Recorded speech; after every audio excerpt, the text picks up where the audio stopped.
This is Cleopatra, a pharaoh, ruler of Egypt. But who was she really? Too much focus on her sexuality, too much on her lovers, not enough about the real Cleopatra.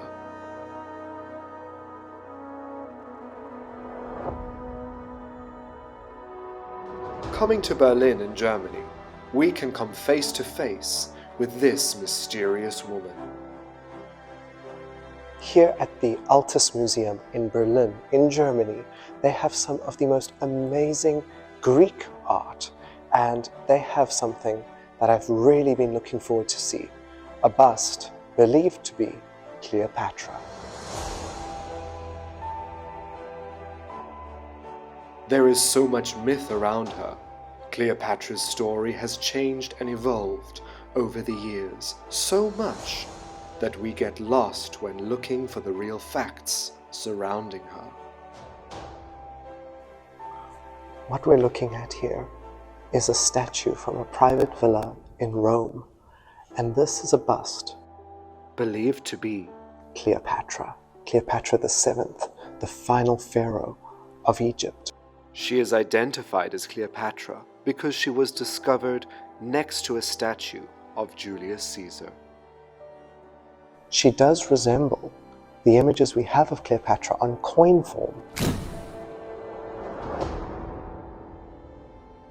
And what's interesting, the images of Cleopatra on the coin form show her wearing this band across her head, the waved hair on the side, and a little bun at the back of her neck. So this very well could be the face of the Cleopatra. A woman who tried to save Egypt, a political figure, and an incredibly tactile ruler.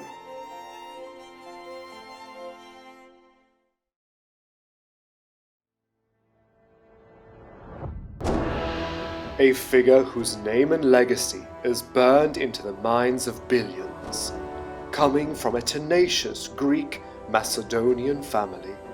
She had to fight and even kill for her place on the throne, a noble attempt to save a failing Egypt. Cleopatra was willing to do anything to retain Egypt. She bore children from two of ancient Rome's most powerful men. She was a writer, an inventor, a scholar. Thousands of years later, we're still talking either about the men in her life or what she looked like rather than her accomplishments. She left her mark during the final days of ancient Egypt. The seventh queen in her family to be named Cleopatra. Let us see if Cleopatra was black or not. Her story has been warped so much throughout history, from biased opinions to praise. Yet, who was she really? The heir to the throne had to be of pure Macedonian Greek blood. Keep her dignity protected. Everyone thinks they know her. Everyone has a different opinion, but most of those are modern, based on films and misinformed playwrights. This is the reason why I've been searching for Cleopatra's tomb. I believe she deserved to be found. How much do we really know about the true Cleopatra?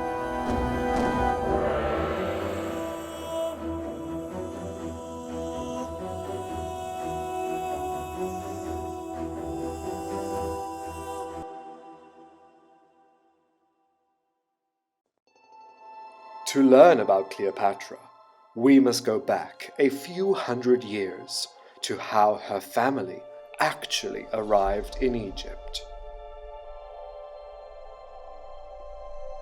The year was 332 BC. Egypt had been taken over by the Persians, who had made life for the population of Egypt quite uncomfortable. However, Egypt's salvation was on the horizon. A power was rising up against the Persians. This power was based in northern Greece, known as Macedonia.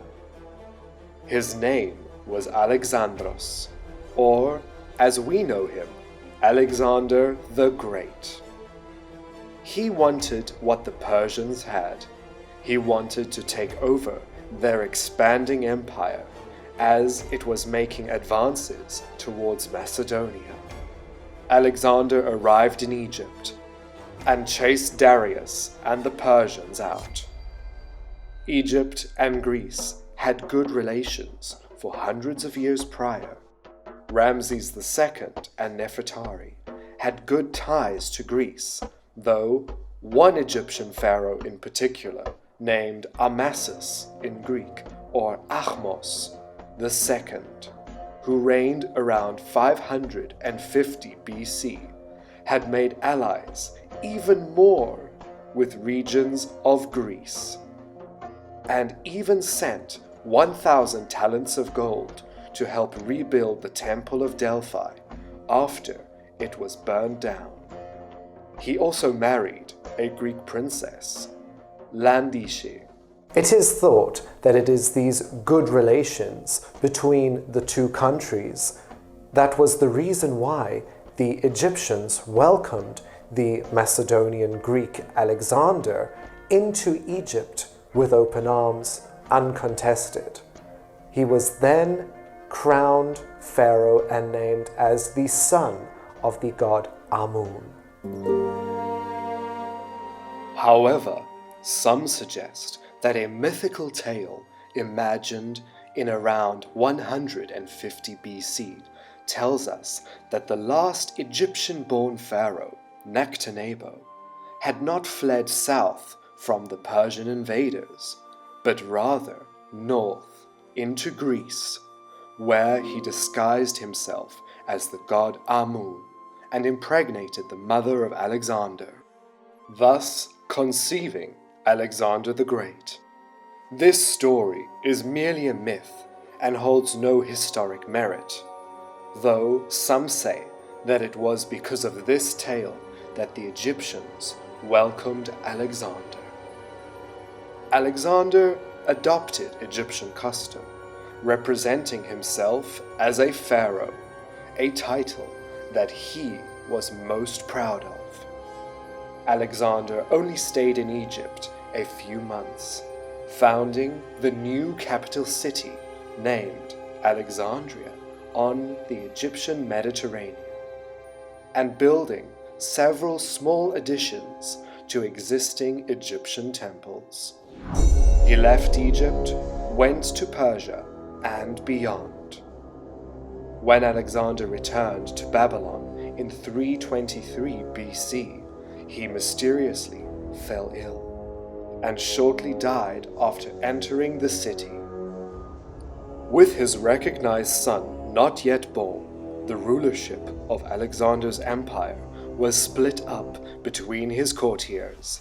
The half-brother of Alexander ruled Egypt for a few years, with the then infant son of Alexander, named after his father, being only a figurehead and not a real pharaoh.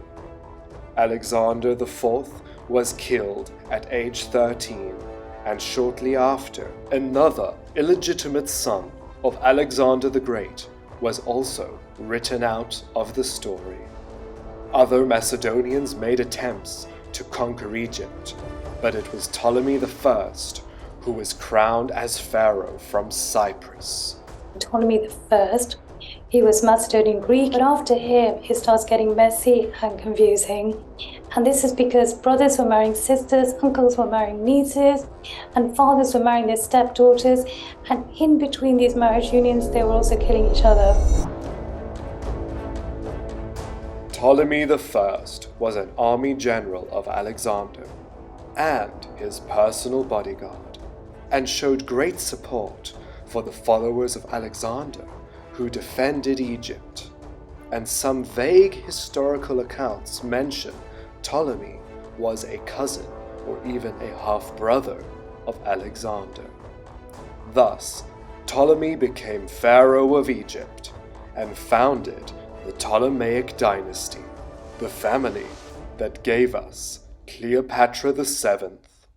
To add further to the confusion, the men were all called Ptolemy, and the women were either Arsinoe, Berenike, or Cleopatra. So our Cleopatra is actually Cleopatra the Seventh.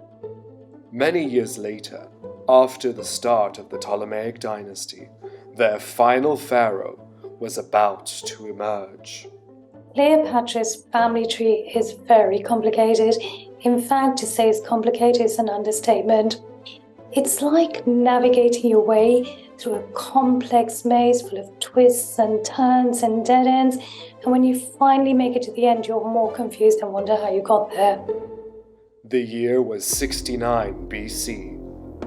Cleopatra the Seventh was born. She was said to become the most revered of all the Cleopatras. A very ambitious queen, a very intelligent queen, that she did learn languages. Was amazing. In that time, only men can go to study. Cleopatra was formally educated, most likely at the great learning center known as the Museum. Cleopatra was the first of the Ptolemaic ruler who speak Egyptian. She was born in Alexandria, Egypt, the only Ptolemaic ruler who learned and spoke the Egyptian language. So for me, in a way or another, she was an Egyptian queen. To me, as an Egyptian, this is how I see Cleopatra. Cleopatra, she was a unique person, and she wrote the hieroglyphs, by the way. And Cleopatra, she spoke, for example, Aramaic, Hebrew, ancient Egyptian language, Greek, Latin, and she cared about all the kind of knowledge, astronomy, philosophy of ancient Greece and ancient Egypt, and also the religion of ancient Egypt. She knows all the gods. She has like large knowledge about ancient Egypt, and the lady, she had a dignity. Cleopatra had the best education available. During the Ptolemaic period, Alexandria became the cultural hub of learning, and it all began with the vision of Ptolemy I.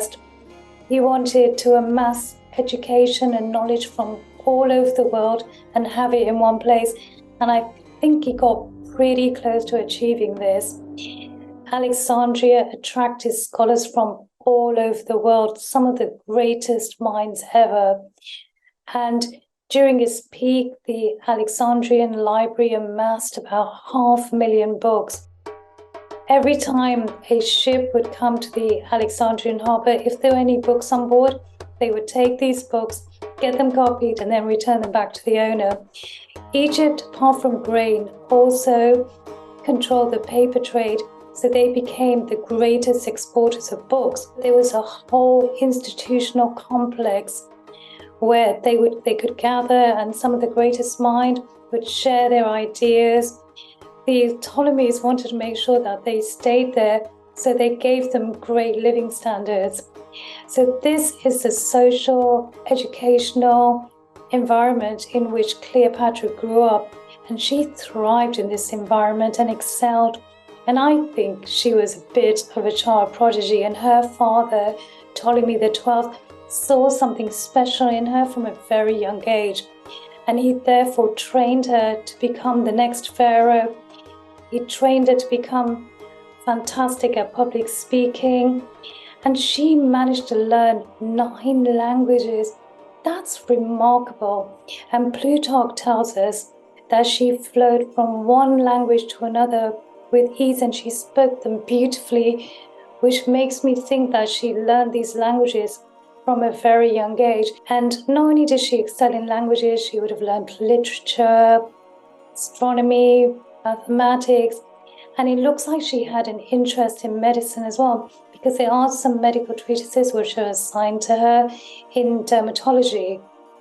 So she was a very exceptional, intelligent woman. Cleopatra's parentage is widely disputed. Many ancient sources have various opinions. Her father, Ptolemy XII, Uletis, was the son of Pharaoh Ptolemy IX. Uletes' mother is disputed.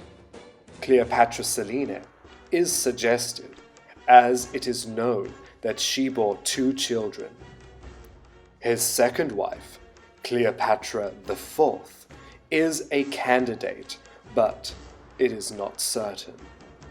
The ancient writer, around 100 BC, Pompeius Trogus, has referred to Ptolemy Uletes as the bastard son, while Cicero makes mention of a half-Greek, half-Syrian consort being the mother of Uletes.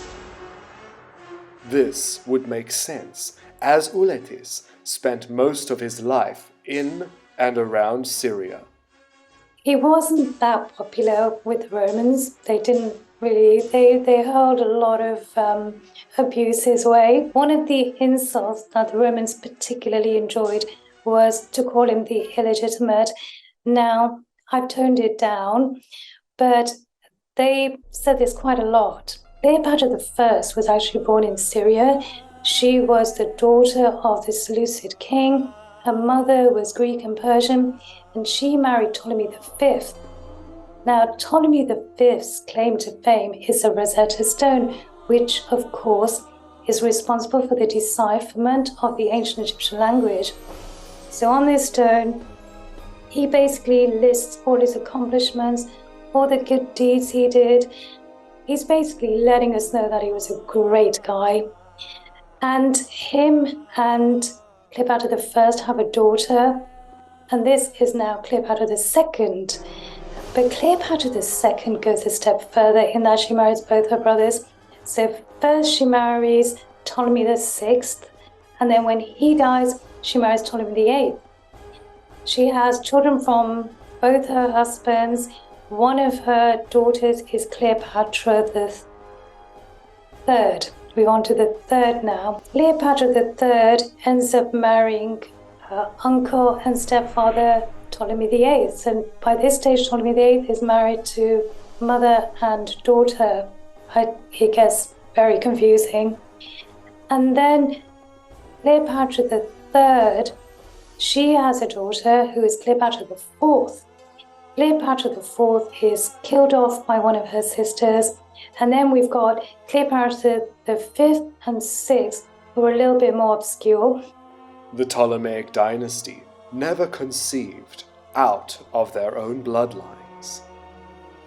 A noble foreign woman would have been looked down upon, but ultimately seen as passable. Cleopatra VII's mother is also a matter of theory and opinion. 2 women are strong possible candidates. Cleopatra V, also known as Tryphania, was the sister and wife of Ptolemy XII, Uletes. When they were married, a papyrus mentions their joint titles as Theo Philipatros kai Philadelphoi, which means of the father, brother and sister, the loving gods.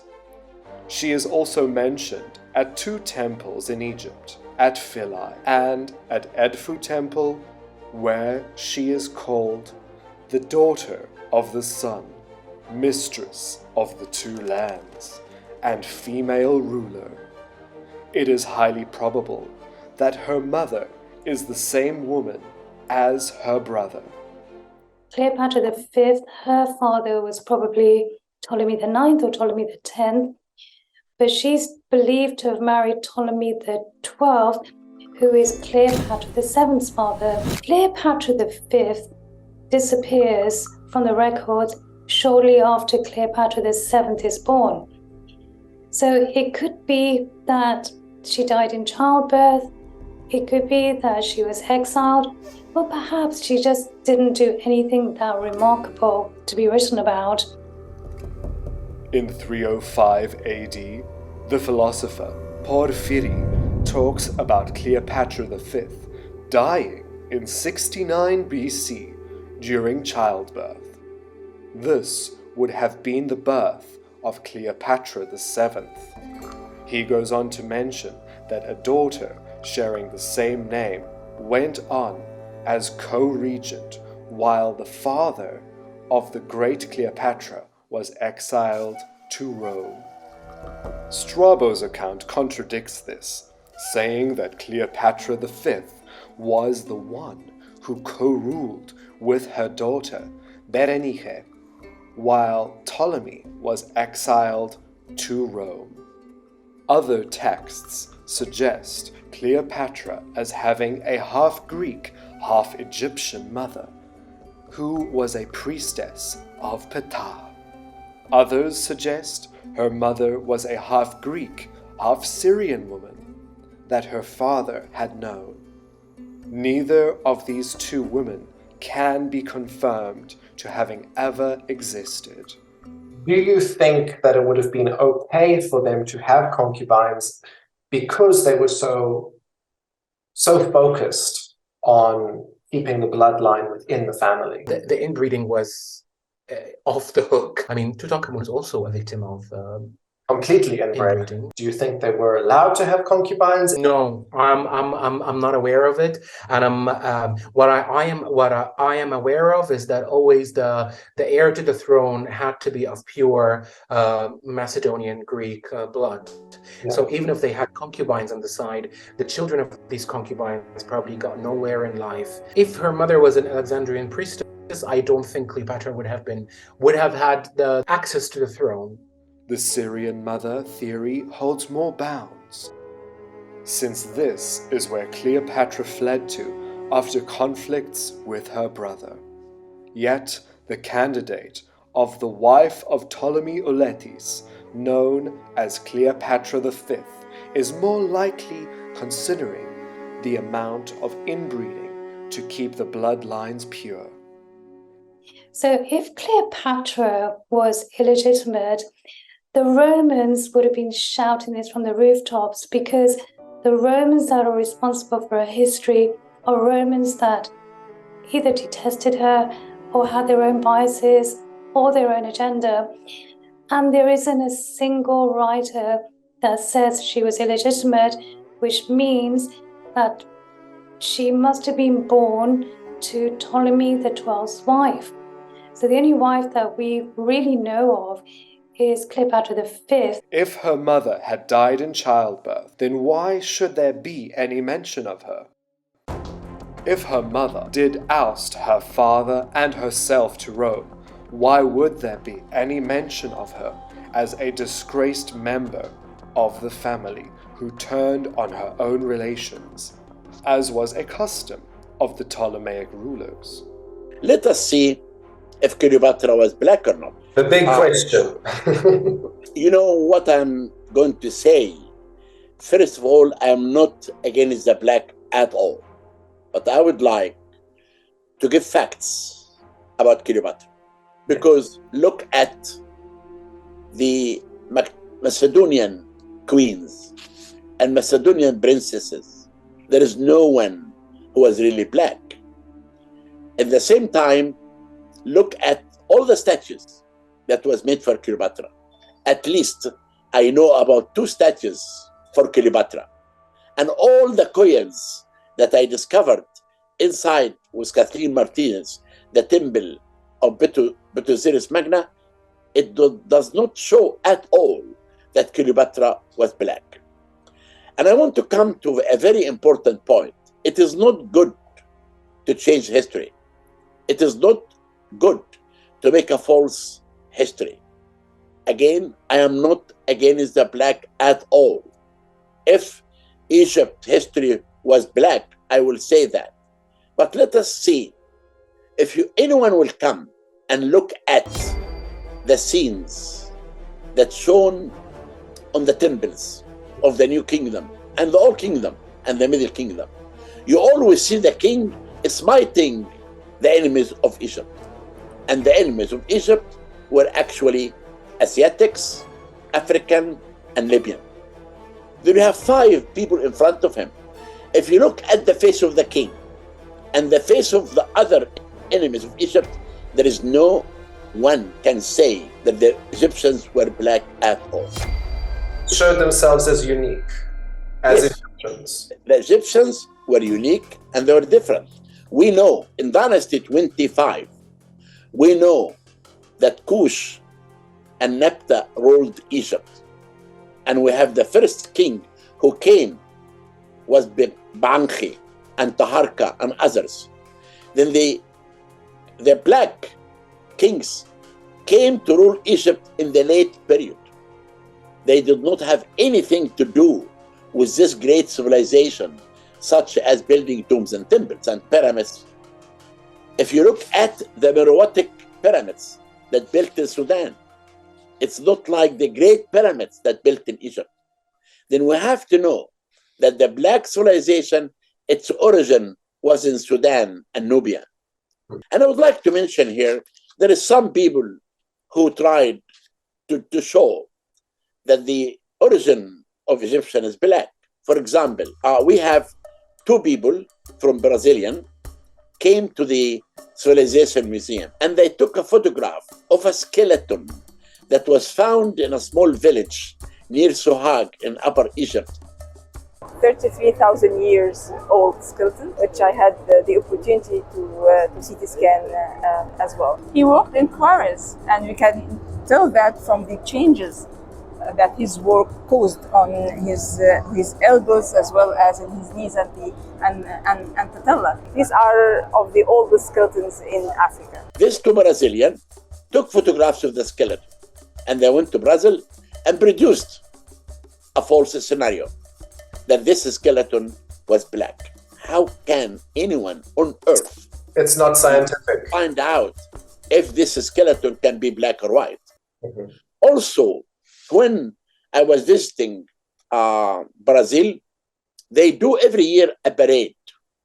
In this parade, it's celebrating that they are the origin of the Egyptians, but that's not true. Again, the black Kushite and the people in the south ruled Egypt in the late period, which is Dynasty 25.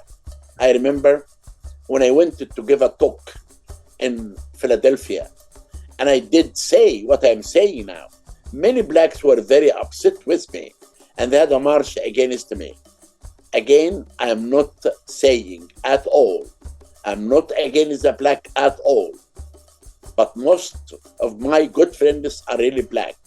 But I want here to say the truth, that Cleopatra was not black. Según todos los vestigios arqueológicos, Cleopatra era de la raza caucásica. Tenemos las pinturas, los relieves, las estatuas de la gran reina de Egipto, Cleopatra. Todos confirman que Cleopatra fue de la raza caucásica. Con todo el respeto a la raza africana, Cleopatra no era africana. Cleopatra era caucásica. Y para dejarlo más claro, la raza caucásica es la raza que habita el norte de África, el sur de Europa. Cleopatra lo era. Cleopatra era de Macedonia originalmente y nació en Egipto. De nuevo, según todos los vestigios, Cleopatra era egipcia, era de la raza caucásica del norte de África.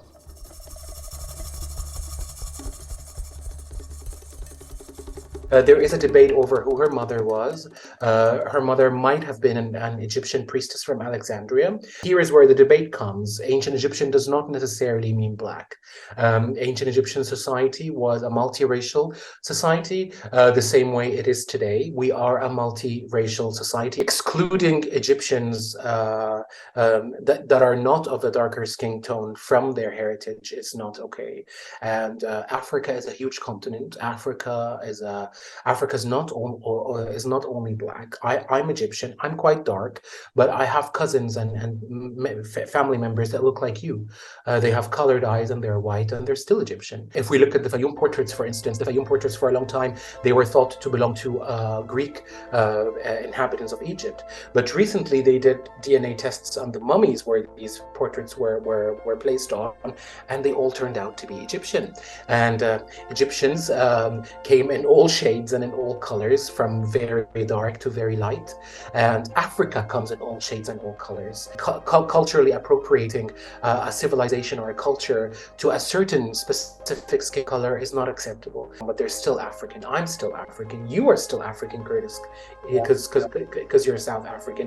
Egyptians that are of pale skin are still African. Africa is inclusive. Africa is all of us. Egypt is inclusive, and referring to a certain civilization or a certain culture as black civilization or black culture, I think this is something to do with Americans' history and not the history of Africa. Africa has always been a multiracial continent, and it always will be.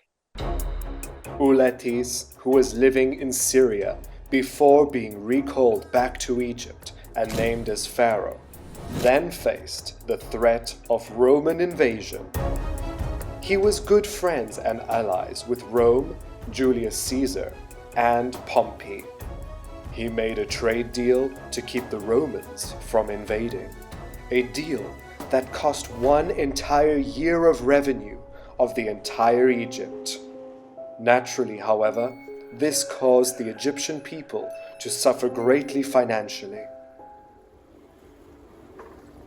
He was then exiled to Rome, taking his daughters, Cleopatra VII and Arsinoe, with him. Ptolemy XII's eldest daughter became pharaoh. In 55 BC, with assistance from Rome, Ptolemy returned to retake Egypt. He killed his daughter Berenice IV and was recrowned as pharaoh. 2 years later, he named his next daughter as co-regent, Cleopatra VII. A year after that, Ptolemy died. Cleopatra was not an Egyptian. Cleopatra was a Ptolemaic lady. She was the last ruler of this dynasty. We know that the Greek people lived in Egypt for 300 years, and their role ended on 30 BC. And Cleopatra was the last queen. Cleopatra's father was Ptolemaic number 12. And when he died, he wrote in his will that Cleopatra and her brother, Ptolemaic number 13, should be ruling Egypt. When Cleopatra became co-regent with her brother, Ptolemy XIII, she would have been around 18 years old, and her brother was only 10. She took up the role as dominant ruler, since her brother was way too young to make decisions. We have seen this happen 1,400 years before, during the 18th dynasty, where Hatshepsut took up the role of pharaoh, since her stepson, Tutmosis, was too young to rule. This was nothing uncommon in Egyptian history. Do you think she had an easy upbringing living with the Ptolemies? No, she did not. I mean, she witnessed her own sister being murdered by her own father. So, no. After her father's death, Cleopatra took over an unstable country. She established her own political agenda and strengthened Egypt's economy, producing a wealthy kingdom. Cleopatra was an acute political leader, as well as being a charismatic, brave, and capable ruler for 20 years. Cleopatra began attempts to revitalize Egypt's economy, changing the taxation laws for grain and various other agricultural reforms. She also proceeded forward with the construction of the largest temple at the site of Dendera, on a temple that her father was not able to complete. Dendera Temple is the only intact temple of Cleopatra that we can marvel on today. The most decorated ceiling in all of ancient Egypt is here at Dendera. With the interior painted in a vivid turquoise color, The terraced temple is gloriously decorated and dedicated to the goddess of love and beauty, Hathor. Then, an event occurred that would win over the displeased Egyptian population. The sacred bull in the temple at Hermothis, near Thebes, had died.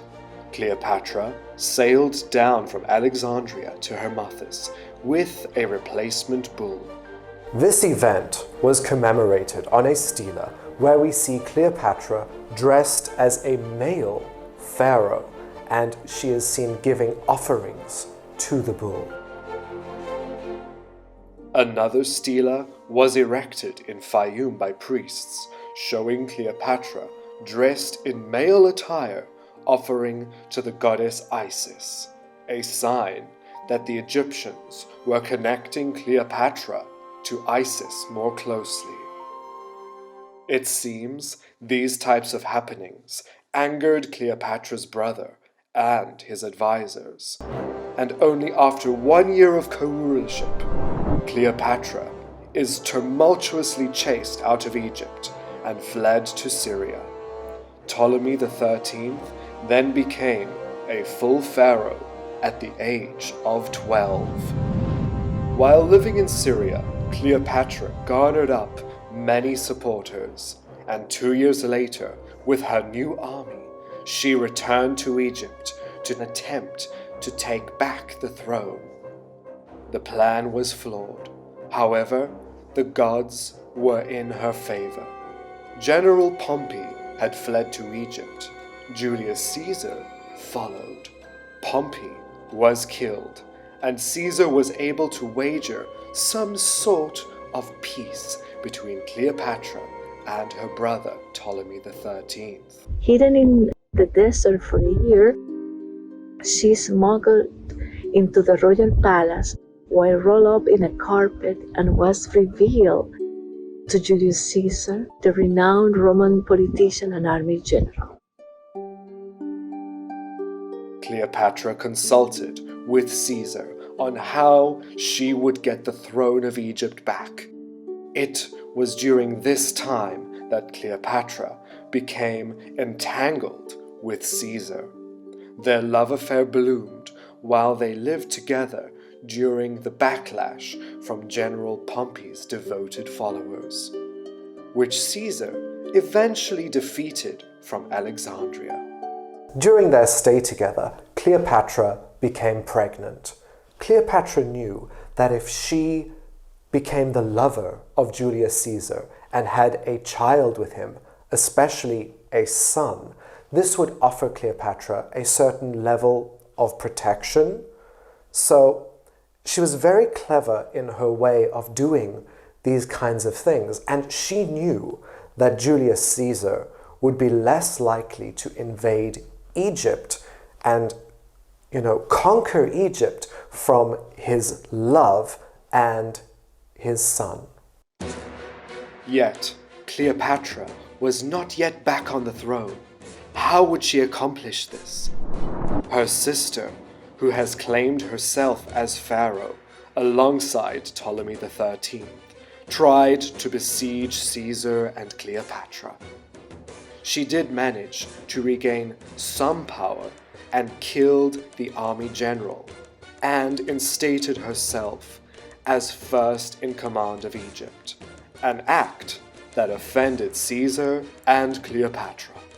Caesar, seeking revenge, assisted Cleopatra in killing Ptolemy XIII. It is written that he simply drowned in the Nile, which at that time is simple code for he died. Cleopatra was willing to do anything to retain Egypt. Caesar did have certain ultimatums for Cleopatra. She was to ceremonially marry her next brother, Ptolemy XIV, who was around 11 years old, but she still retained royal power. This way, there was still a male figurehead, as Romans valued males more. Cleopatra was also ordered to pay more tributes to Rome for allowing her family to remain on the throne. After agreeing, she was re-pharaohed. A son was born, Caesarion. Cleopatra then invited Caesar on a cruise down the Nile, where she showed off the beauty of her country and escorted him around Dendera temple. This would have been where Cleopatra showed off a special scene at the back wall of the temple she was commissioning. The most famous scene of Cleopatra that's shown at the entrance of the temple of Dendera, the temple of goddess Hathor, goddess of beauty and love, it shows her with her son.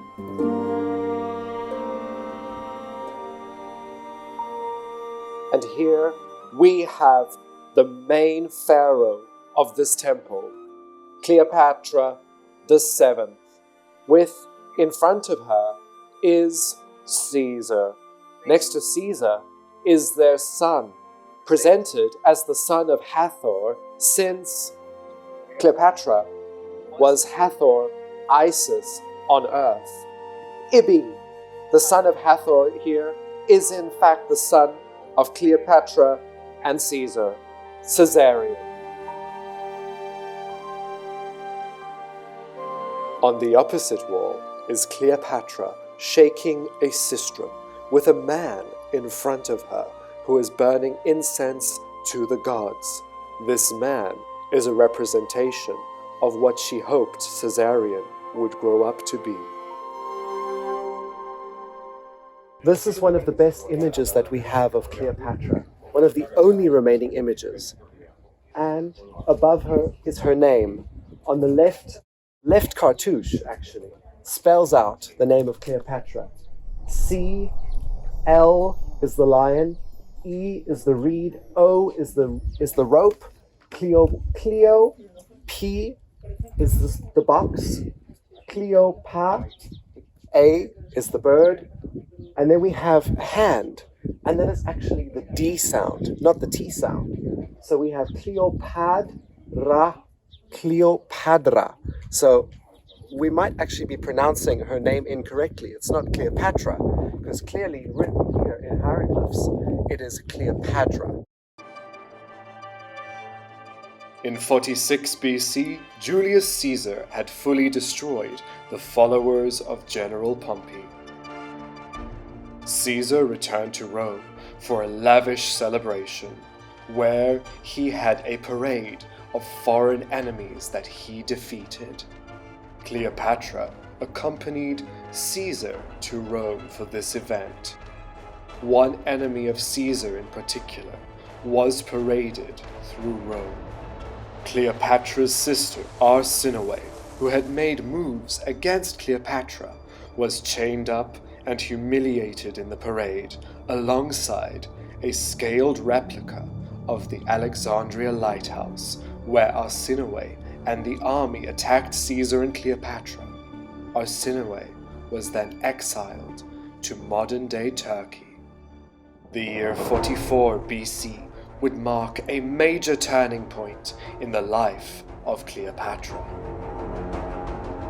On another visit to Rome, herself, her son Caesarion, and Ptolemy stayed at Caesar's personal villa.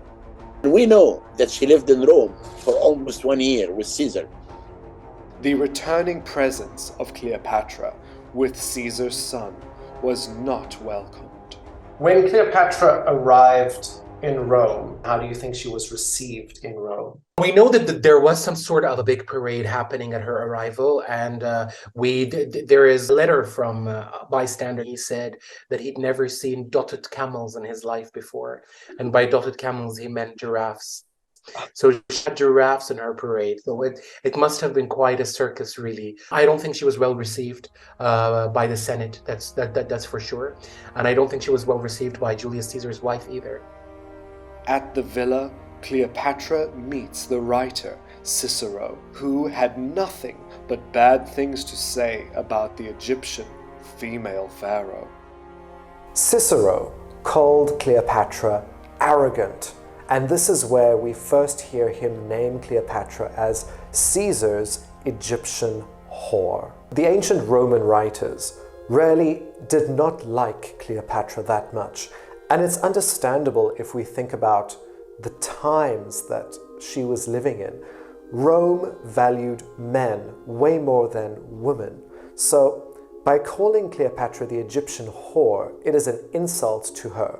They saw Cleopatra as a threat, and that is why they wrote such bad things about her, because they couldn't believe that a woman was in charge of such a rich and abundant country such as Egypt. And so the only way they could justify this was by calling her Caesar's Egyptian whore, the woman that got Caesar to allow her to retain Egypt. So that's really where we get this misconception. Cleopatra had 2 boyfriends in her entire lifetime. How does that make her a whore?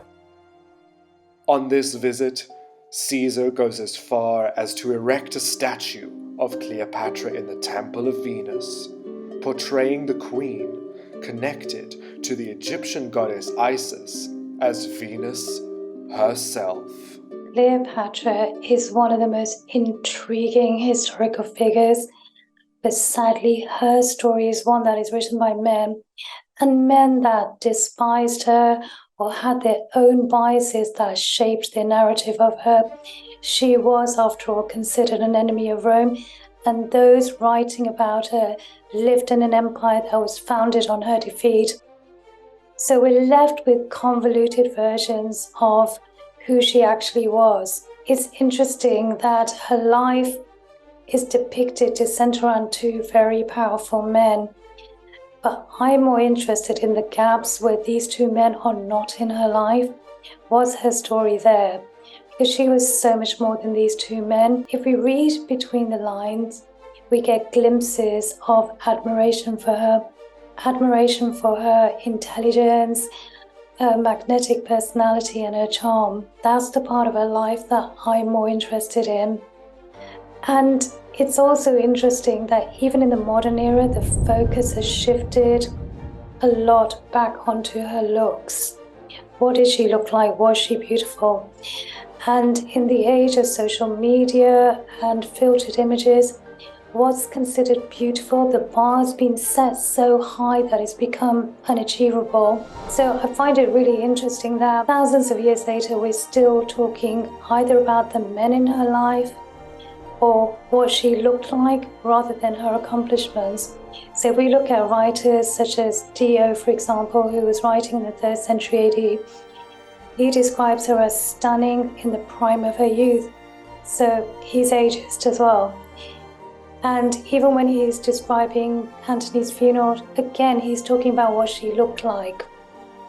And then we've got Octavian, who in his propaganda describes her as a beautiful witch who cast a spell on Antony, taking away any form of responsibility from Antony. Even the same with Caesar, she's described as using her looks against him.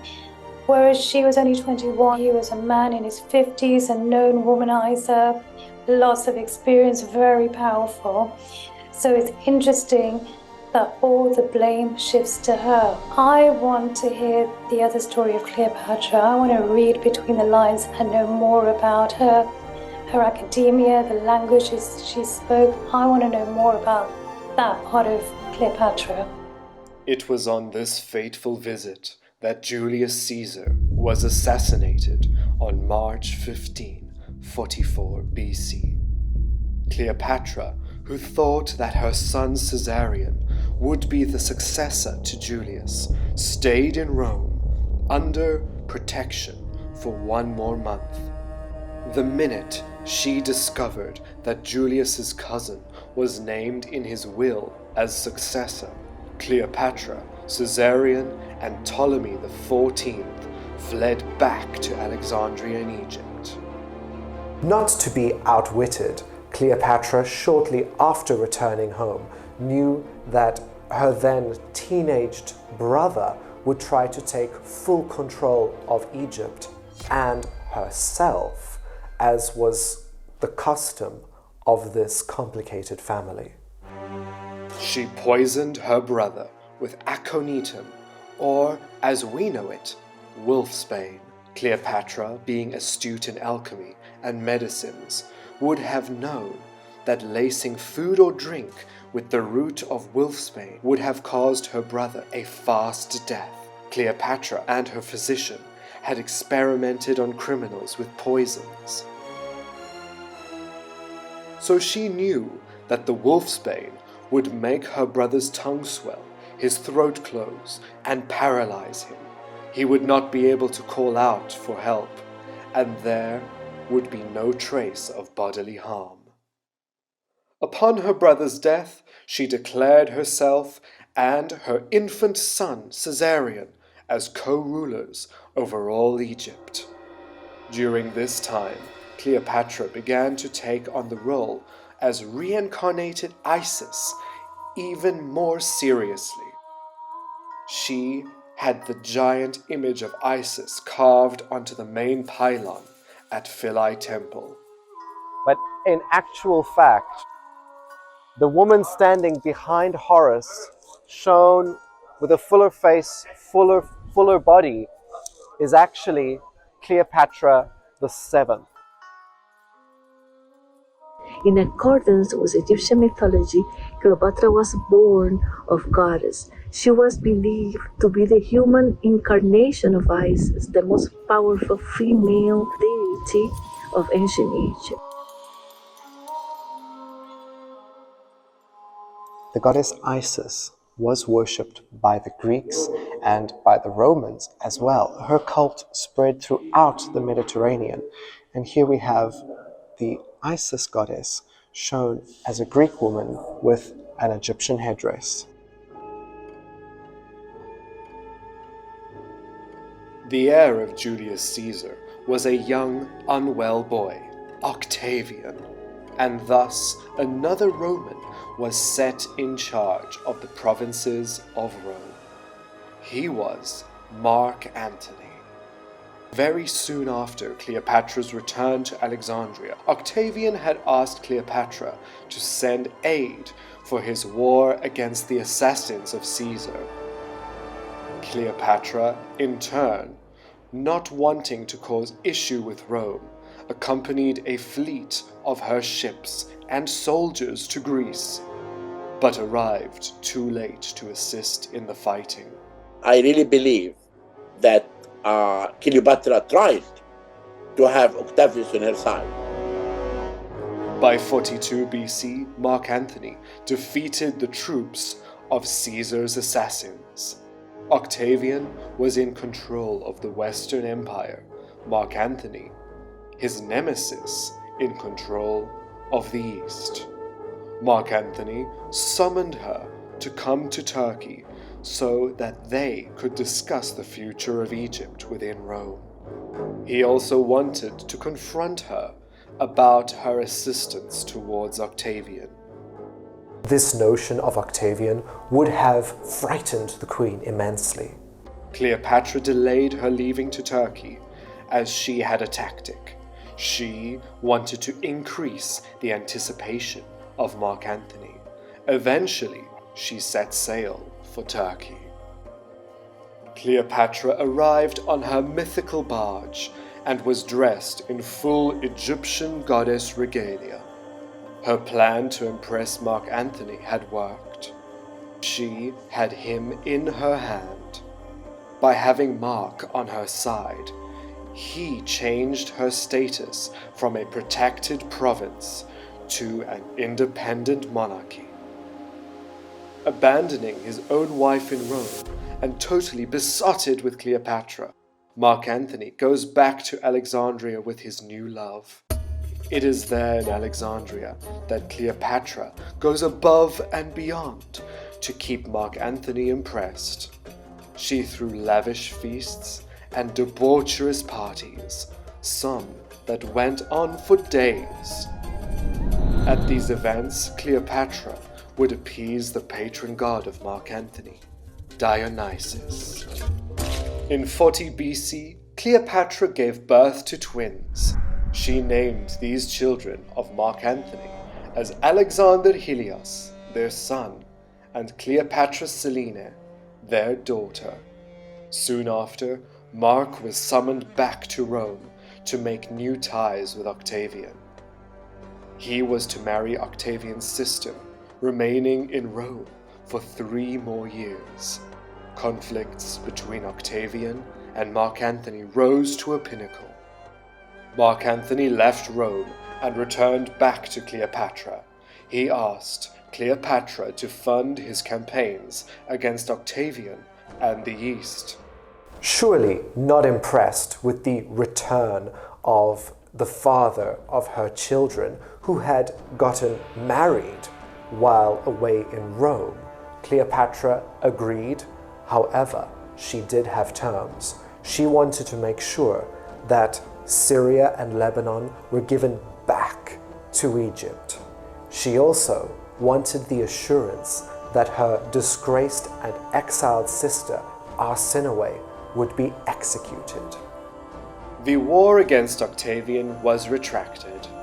His sister had died, and this caused a temporary peace between Octavian and Mark Antony. Other wars were still on the go. Cleopatra accompanied Mark on a campaign against the Parthians. After many weeks making it to the border of the Euphrates River, Cleopatra was advised to return back to Egypt. She was now pregnant again, and in 36 BC, she gave birth to another son by Mark Antony, named Ptolemy Philadelphus. In our modern view, some of the actions of Cleopatra could be seen as a political maneuvers rather than mere seduction. And I'm talking about her establishing relationship with Roman leaders, Caesar and Mark Antony. And this was to keep the independence of Egypt. Mark Antony's battle against the Parthians was a disaster. They lost the battle. He retreated to Beirut. Cleopatra traveled north to meet with him and his troops. She advised him that it would not be wise to return to Rome after such a defeat. He returned with Cleopatra to Alexandria, where he met his new son. Cleopatra and Mark Antony had big plans together to rule their known world. They had asked the king of Armenia to marry their son, Alexander Helios, to the Armenian princess. The king of Armenia refused, and thus Mark Antony set off for Armenia with his troops and conquered them as an act of revenge. When he returned to Egypt, the couple had a large public parade. Mark paraded the prisoners of war to Cleopatra. It was written that at this event, Cleopatra was dressed in the guise of Isis. She is said to have declared that she was Queen of Kings and that Caesarion was King of Kings. She even proclaimed her infant son as King of their Armenia. It was at this event where they publicly announced their future plans. Cleopatra, also wanting to stamp her permanent mark, ordered new currency to be minted. Several coins showing the queen were created. These coins showed her in profile, wearing a Greek diadem and her hair in a Greek-styled bun. Some coins had Antony on the reverse, and some even had their children depicted. Cleopatra even had a large granite stela placed at Karnak Temple, the holiest site of Egypt. The stela shows Cleopatra and Caesarion making offerings to the patron gods of Thebes, Montu, the god of war, and the Almighty, god of gods, Amu. It wasn't long before the news reached Octavian about the announcements of Cleopatra and Mark Antony. Octavian publicly stated that Cleopatra had bewitched Mark Antony using her magic of Isis, that Mark Antony had illegally detained the king of Armenia, and that he had stolen books to stock the library of Alexandria, and that this marriage to Cleopatra was unlawful since he was married still to Octavian's sister. The final straw was when Octavian made a claim that Mark Antony wanted to conquer Rome and move the capital to Alexandria. The Roman Senate finally declares outright war against Cleopatra, resulting in a devastating naval battle. One item can bring us closer to Cleopatra than any other. It demonstrates her deep knowledge for diplomacy. A papyrus from approximately 33 BC. Cleopatra signs a tax exemption for a man living in Alexandria. This man is a chief army commander and a financial backer of Mark Antony. By signing this tax exemption, Cleopatra knew that it was a good move because this man was somebody she wanted to keep on sides.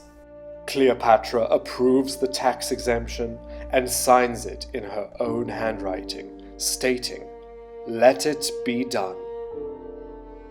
In the late period, the priests had raised their power once again and increased their taxes. It was here at Kaser Karun that some of this drama played out. Going up the many flights of stairs, we enter an area once reserved only for priests and royals. And when you come onto the roof of this temple, it's one of the very few temples where the roof is still fully intact. When you walk out here, you can see the settlements around, the Roman baths that were built, the houses where the priests and the farmers from the area that fed this temple would have lived. And I can just imagine when there was the strike happening just before Cleopatra died, people coming here complaining to the temple, "Where's our grain?" And the priest, who would have been too scared to go downstairs because he might have been taken out, would have stood up here, spoken to the people. "Your grain is on the way. We're waiting for the taxes. You haven't worshipped the gods justly," making all of these assumptions to the people why they were not receiving their food. Almost instantly upon hearing that Rome has now officially declared war with Egypt, Cleopatra and Mark Antony went to Greece to seek counsel and aid in 31 BC. Many foreign kings agreed to assist Cleopatra, yet some, whom were once allies, turned their backs in fear of Octavian. Mark and his men urged Cleopatra to go back to Egypt. She insisted on staying for the war. Cleopatra stated that she would rather tackle Octavian's troops in Greece as a way to block him from arriving in Egypt. On September the 2nd, 31 BC, the naval forces of Egypt faced Rome in Greece at Actium.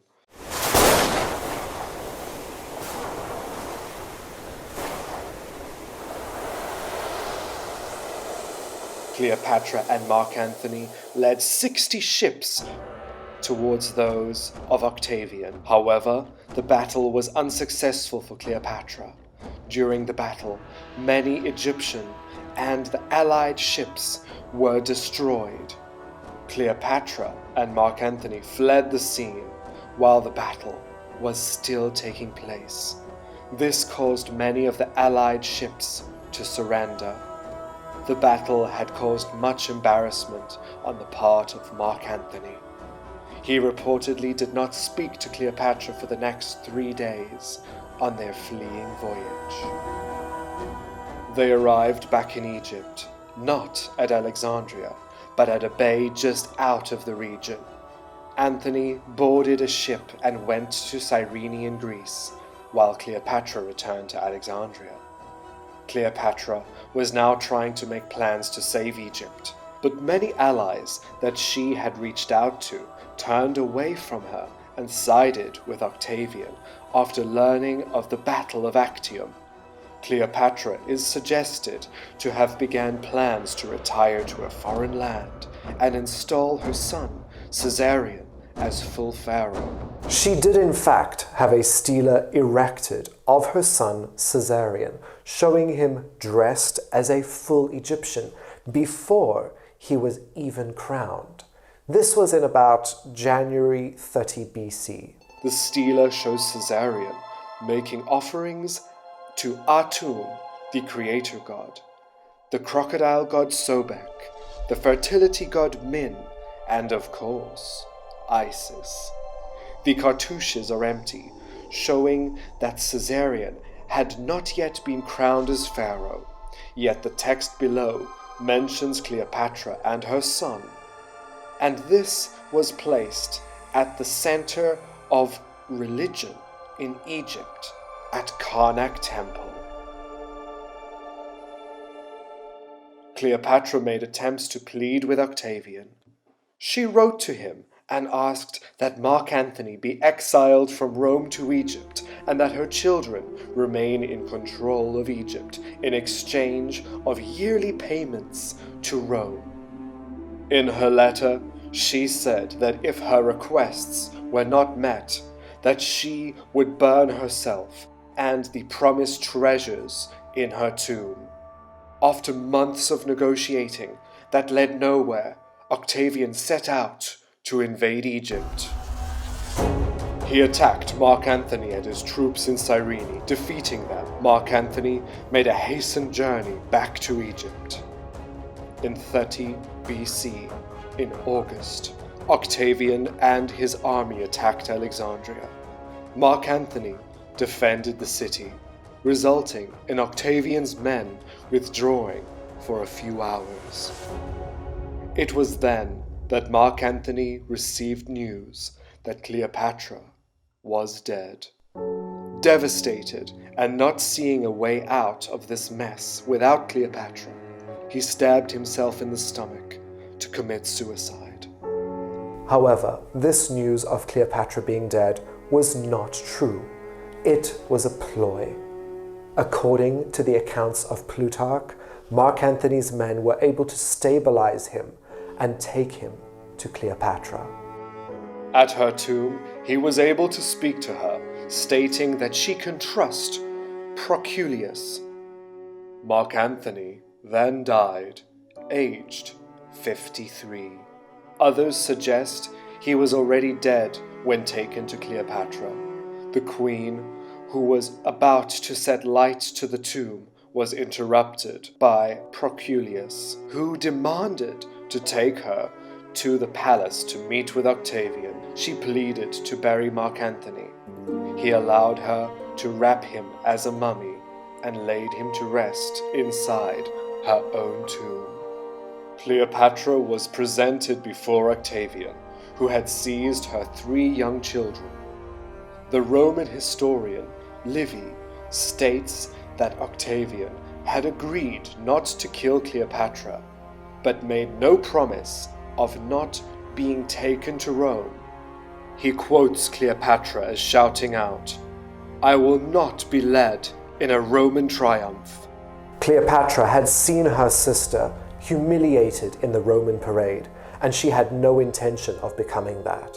But it was Octavian's dream that he should take Cleopatra as a prisoner to show in front of all the people in Rome, the lady, that she captured the hearts of Caesar and Mark Antony. Finally, on the 10th of August, 30 BC, seeing no way out, no way to save Egypt, nor herself, Cleopatra kills herself at 39 years old.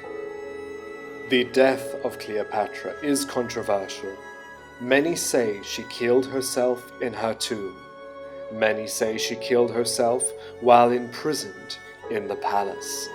What we do know is that she was accompanied by 2 ladies in waiting who eventually killed themselves as well. The myth goes that she had an Egyptian cobra bite her breast, and that is how she died. This theory has many holes in it. If she was in a rush to go to her tomb to kill herself, how did they get the time to get a snake? If the snake was delivered in a fruit bowl or a jug, the snake would have been visible, and the snake would have not had enough venom to kill Cleopatra and the 2 ladies in waiting. Her body has never been discovered, so we have to rely on ancient sources to formulate a theory of what happened to her. The earliest account is by Greek historian Strabo. He tells us 2 different accounts.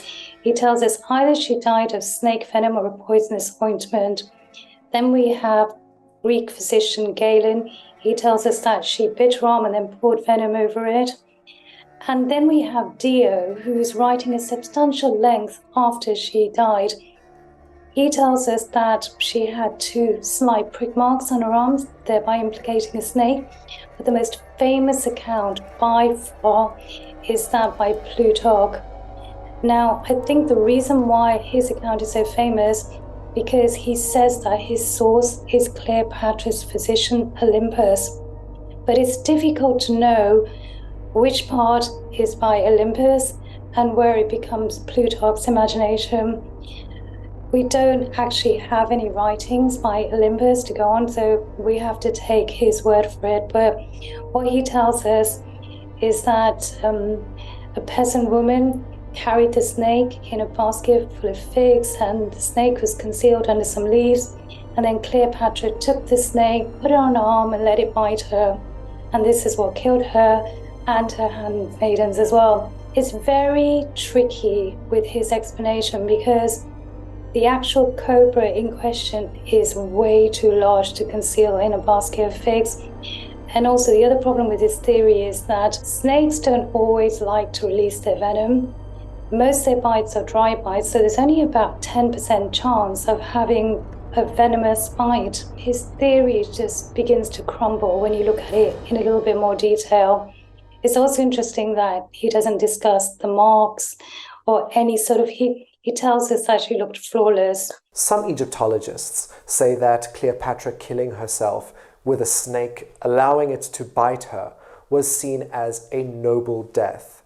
Well, maybe to the Greeks, being killed by a snake or committing suicide was a noble death. However, Cleopatra, who aligned herself with the beliefs of the ancient Egyptians, would have known that committing suicide or being bitten by a snake that you inflict upon yourself was a common sentence for convicted criminals. Surely a woman who was filled with pride of her ancient Egyptian belief system would not have taken the route to have herself bitten by a snake committing suicide. She would have known that this was not a noble Egyptian way to die. Other sources, like Galen, mention a mark on the upper arm. Cleopatra's physician offers us a clearer and more reliable verdict on her death. Upon finding and examining the queen, he notes it was snake venom. Cleopatra, being well versed in the study of medicines and poisons, would have known that pouring a small amount of poison into an open cut would be enough to kill herself. So there's a few theories of how she could have actually died. One of them is that she swallowed some poison, most likely hemlock and some wolfsbane. Now, the problem with this theory is that none of the sources actually say that she ingested, that she swallowed any poison. All of them refer to poison going straight into her bloodstream, so injecting the poison. And there would have been at least one source that would have said this, so it looks very unlikely. And also, drinking poison would have been excruciatingly painful.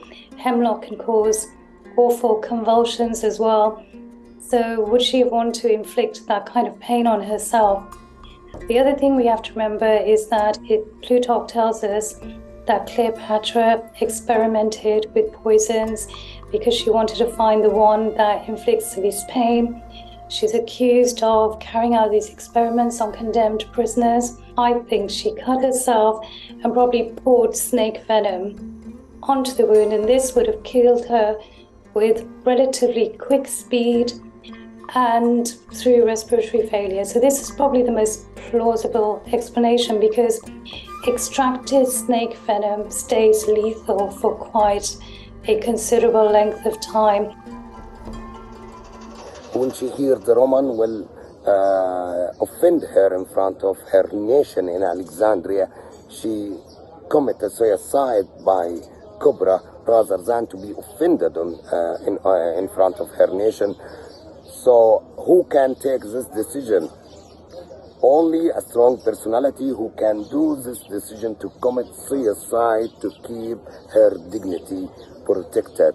So a lot of respect and love to Cleopatra. The tale of Cleopatra, including the political tactics, her love life, and even the mysterious death by an Egyptian cobra bite, this all spread throughout the world, and it helped to inspire poems, art, and plays like William Shakespeare and Egyptian Ahmed Shawqi, and even several Hollywood movies. So actually, even long before the Tutankhamun discovery, Cleopatra, she was actually the source of Egyptomania and of the world looking to Egypt. In the Islamic world, El-Masudi in the 10th century writes that Cleopatra was amongst scholars.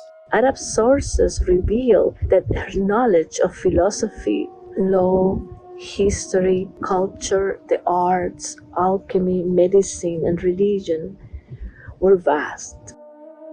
These sources also show Cleopatra to be an extraordinary and devout ruler, the author of several books in medicine and alchemy. When Octavian saw Cleopatra dead, although enraged, he did allow Cleopatra to be embalmed and buried in her tomb alongside Mark Antony. This too is disputed. Do you think that Octavian would have really afforded her a royal burial?